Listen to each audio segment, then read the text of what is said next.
Hey guys, welcome to another episode of Pivit Poker. Got a really cool guest for you guys today. Got David Richardson on. He's a professional poker player, won some online World Series of Poker, some final tables as well. Really great player. But one thing he's doing differently is lifting consciousness within the poker industry. He's the founder of Poker with a Purpose, which is really cool. Excited to dive into that and how your mental and all that can affect your game. So David, really excited to have you join us, brother. Thank you for having me. Well, yeah, just kind of getting started into your going up into poker and things like that.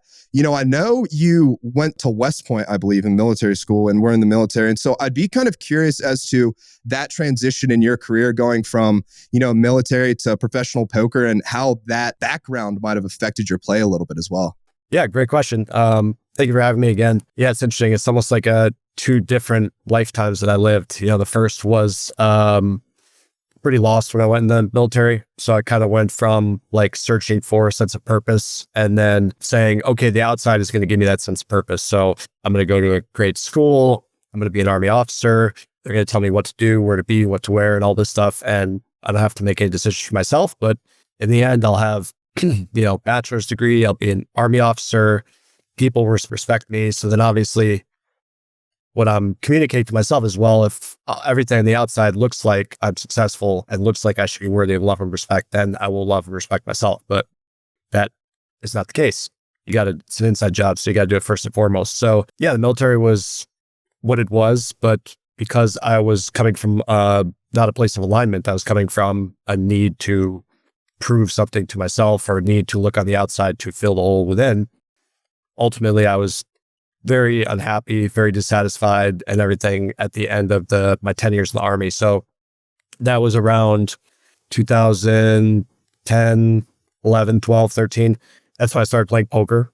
And I was just like captivated by poker. Chris Moneymaker, played online a little bit in the barracks, but I would go to Atlantic City or Las Vegas on the weekends when I had my free time.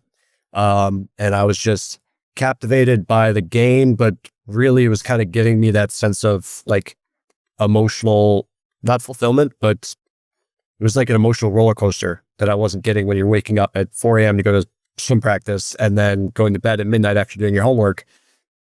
I was completely numbed out. I was distracting and everything. So poker gave me that sense of, oh my God, this is excitement. It's thrills. It's all that stuff.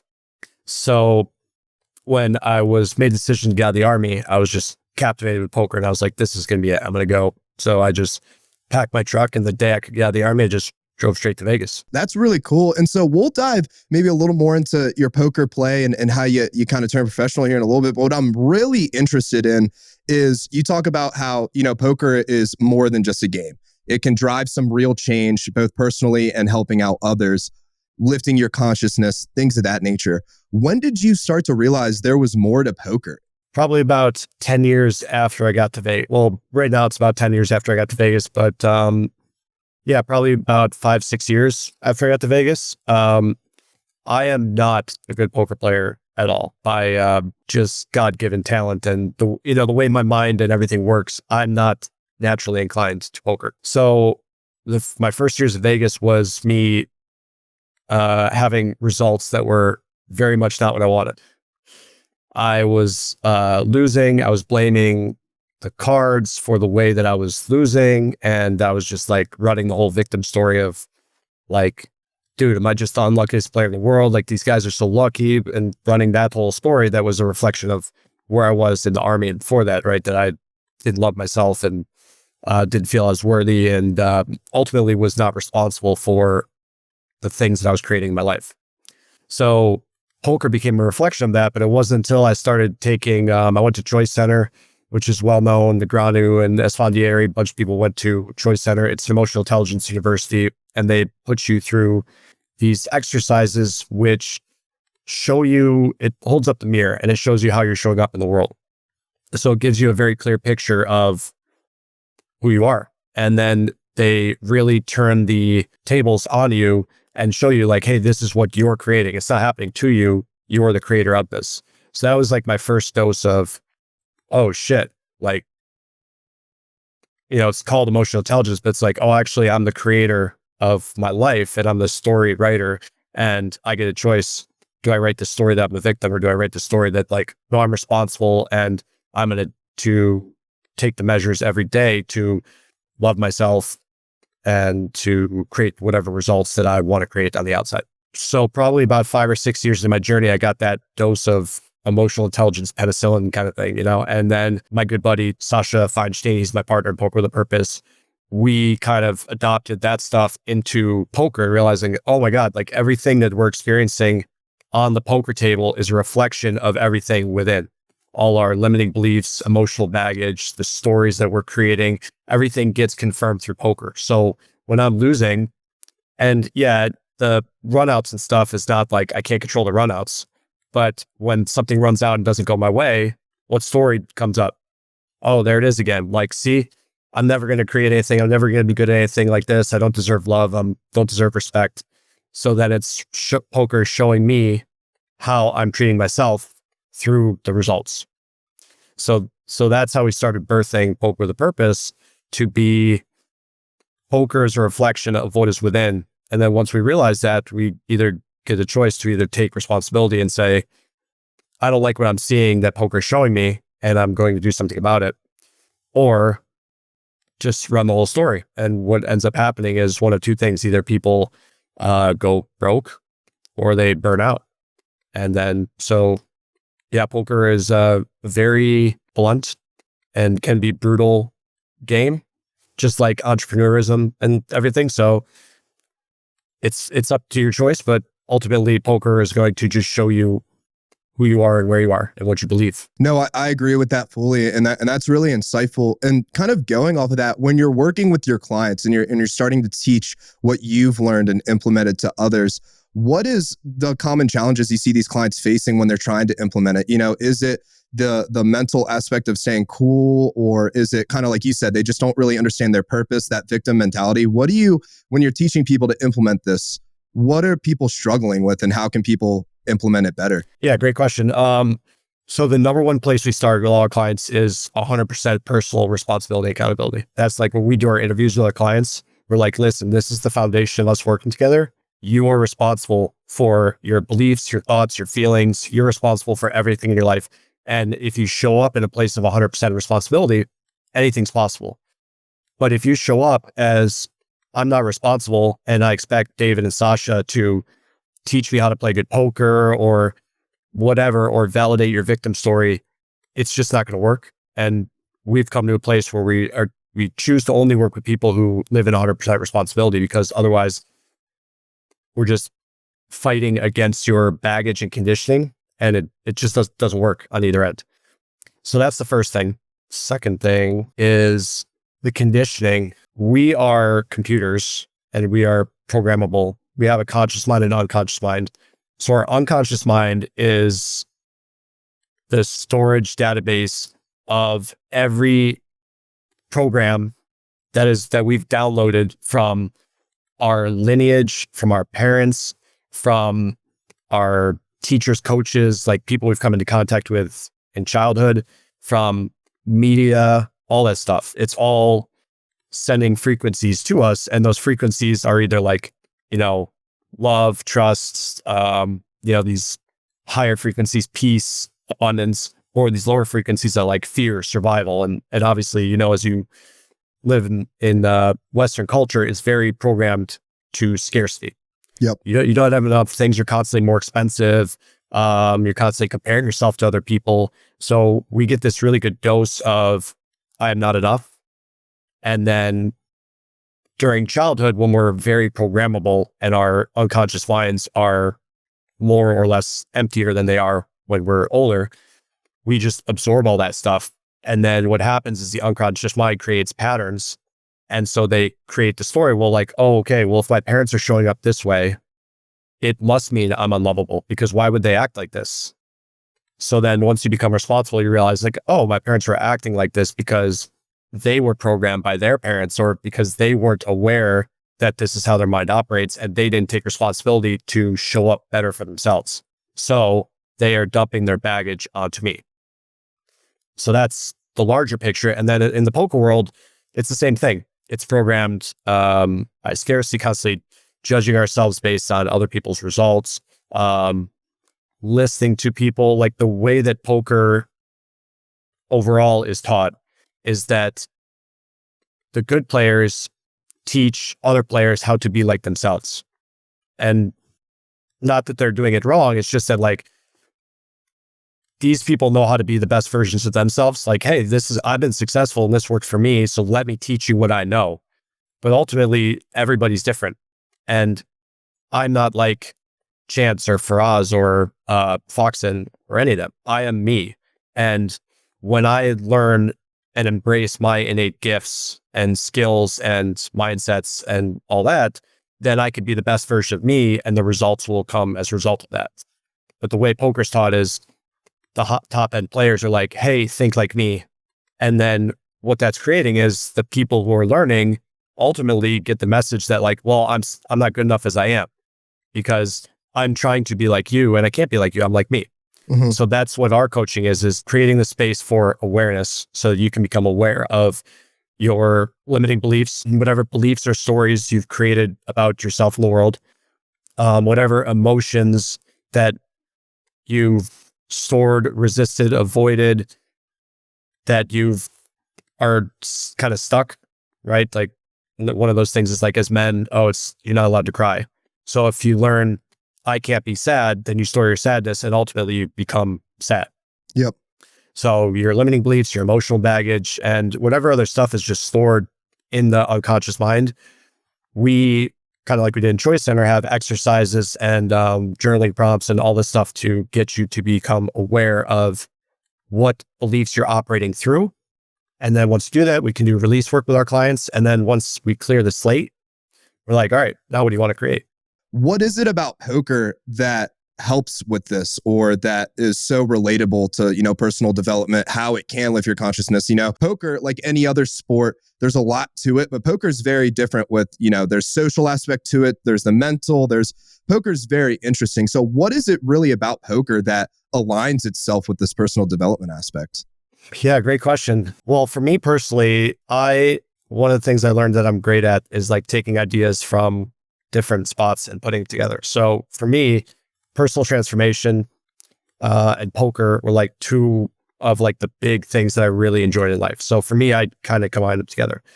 Poker is now getting there. It's a little behind the power curve in terms of like, NBA teams and professional teams or even corporate environments now are incorporating emotional intelligence into their trainings because they realize how valuable it is.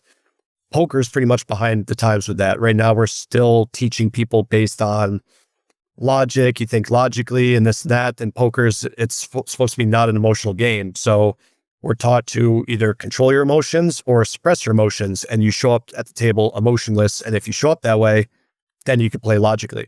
Well, it doesn't work. Whatever you resist or avoid will build and build and build and get stronger and stronger and stronger. So that's why we see people like high stakes pros deep in main events or just people who are supposed to be like logical, calculated, and then they just have some inexplicable blow up at the table where they call off in a spot where you're like, what are you doing? Or they bluff off or punt, you hear all these stories. And what that is repressed emotions and baggage that is not acknowledged and is playing poker for you. Poker's getting there. Now we're starting to hear more people talk about, because we've been a very charts and not GTO, but like chart heavy culture. And so now even the top players are starting to say, yeah, I studied the charts, but ultimately I trust my intuition more than the charts. And so they vary their play and really they just trust themselves. So they might be teaching you like, yeah, this is how I play. But the reason that they can't teach you how to play like them is because in the moment they're making decisions that they ultimately like might not even know why they made that decision. Yep. Because they played tens of thousands of hands of poker and your unconscious mind stores every hand you've played, every hand you haven't played, all the hands that you've seen, all the hands you've heard of, and it puts them all together and to let your intuition know clearly, like, what do I do in this moment based on all the information available to me? Not a chart that's telling me, well, sometimes you do this and sometimes you do this. And then the piece that Sasha and I are very unique with that hasn't come mainstream with poker yet is connection. Because poker is thought to be a game of incomplete information, right? you don't know what the other player's holding. So I don't have all the information. So obviously I have to guess and I have to create ranges. Well, this was given to us in rounders, right? Mike McD walks into the judge's game and the guy says, how the fuck are you betting into us? You've seen half the hand. Like, how do you even know? And he's like, right. I know what all you guys have. Why? Because he was watching it. He's connected to all of them. So connection is the key to having all the information you ever need in one moment to make the perfect decision. But the idea that that's even possible has been so suppressed by the poker world because it's like, well, tells are inaccurate. Like whatever stories and beliefs that they've created around connection. So it's been suppressed. And so Sasha and I are bringing that to the forefront. And we've created a very simple system which allows us to connect to our intuitive unconscious mind in the moment and connect with the player. And our unconscious mind just tells us this is what to do in the moment. So we don't have to think like, well, he could have this or could have this. We know through connection, the most important thing, which is not actually his cards, it's how he feels about his cards, right? For one person, will use jacks because that's the one. Jacks is, I got pocket jacks. And then someone else is like, fuck, goddamn fucking jacks again. What the? Yeah. Or even aces. Oh my God, the last 5 times I had aces, I lost. Yep. Or the other person. So the cards don't actually matter. It's how the person feels about it. And our connection to him, to his behavior and his energy, and energy is kind of a woo term. I get flamed for that a lot, but it's just reading their excitement level, their intensity, whether they're settled or unsettled. And we just connect to that. And that tells us what to do in each moment. That just hit for me, thinking that your subconscious remembers all these hands and that's how your intuition works. And so for you personally, when you started learning all these things and started like implementing it, was there a tournament, maybe a hand or like an aha moment where you're like, holy crap, this shit works? I've had a couple. So the key to this, right, is because there's a belief also that like, okay, well, if you have this connection, then why aren't you a billionaire, right? It's like, oh, if you have the secret, then what? Well, the thing, right, that we mentioned earlier with the clients that we work with, the only thing that gets in the way of being fully present in the moment is whatever stories or baggage or emotions that distort your vision and distort your being present. So then you are filtering someone's behavior through the lens of your own stuff. So if you show up at the table and you have unacknowledged jitteriness, like if you're like, well, I'm supposed to show up logically and calm, but you have excitement or something under the surface and you don't acknowledge it, then when you're perceiving someone at the table being like very playful and settled and quirky and they have a good hand, you could be like, oh my God, he's fucking jittery. Yeah. Like I could see he's jittery, but it's not, that's the projection. You're projecting your own experience. So when we sit down at the table, the important thing is to acknowledge fully whatever you're feeling or experiencing and just be like, oh, okay, I'm feeling really excited right now. I'm feeling jittery. Like, is it okay to feel this? Yeah, it is okay to feel this. And then that allows the energy to flow and then you're present. So there's been times where I've played just absolutely 100% clear and just made plays completely above the rim where people are not ever even thinking to make that play. Yeah. And then there's been other times when I'm in some unacknowledged resistance where I am creating way more dead money than everyone else is creating because I'm like, well, I'm capable of making this play, but I'm not fully present in the moment. And then I create the own result to show me what I wasn't present with to start. So the key is, it's not perfect. No one's perfect, but the key is, number one, I'm responsible. So after each hand now, it's a reflection of like, well, I saw him as this and that's not what he was. So like what within me wasn't being acknowledged, and I look within. And the great thing is I never even really have to talk hands or ask questions about whatever, because after the hand, I come to clarity and be like, oh, thank you, poker, for showing me what I wasn't acknowledging. Now I cleared out, and then now I go back and play aligned. Yeah, taking that responsibility, like you harped on it at the beginning, that's so important. And taking responsibility for your life and what's going on is just so important for all the reasons you stated. And so that's really cool. And we're coming up a little bit on time here. So I wanted to switch gears into something that we call a little bit of quick fire here. So just some poker specific. So I'm just going to ask you about 3 questions and just off the top of your head, whatever you're feeling. So the first one is, do you have a favorite hand Like actual hole cards? Yeah. I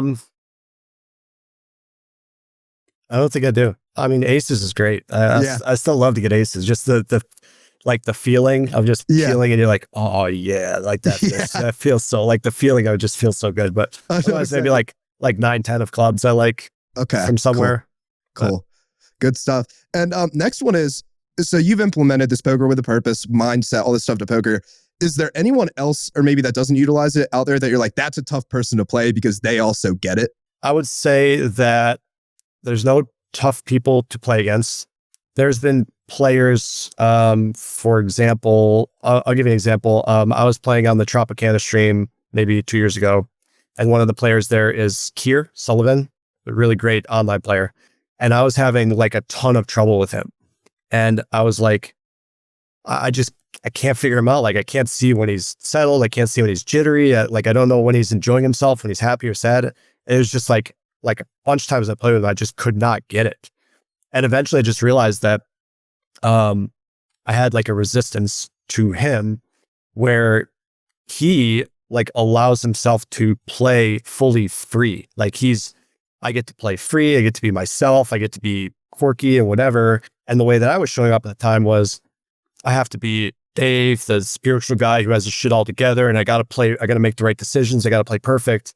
So the part of me that felt like I can't play free, which is like Little Dave. Little Dave is, because the message in the moment that I'm sending to Little Dave is, you have to play perfect. You can't make mistakes. You need to like pay attention. You need to, and like, imagine telling that to a kid. Like, Yeah. it doesn't work. Yeah. So the resistance that I was creating within was reflected in him because he was playing free.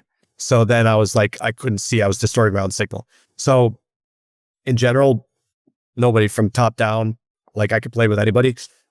I'll play in the toughest games and I know what everybody's doing and never lost or anything like that. But if something is in the way within, I'm fucked, for a better word.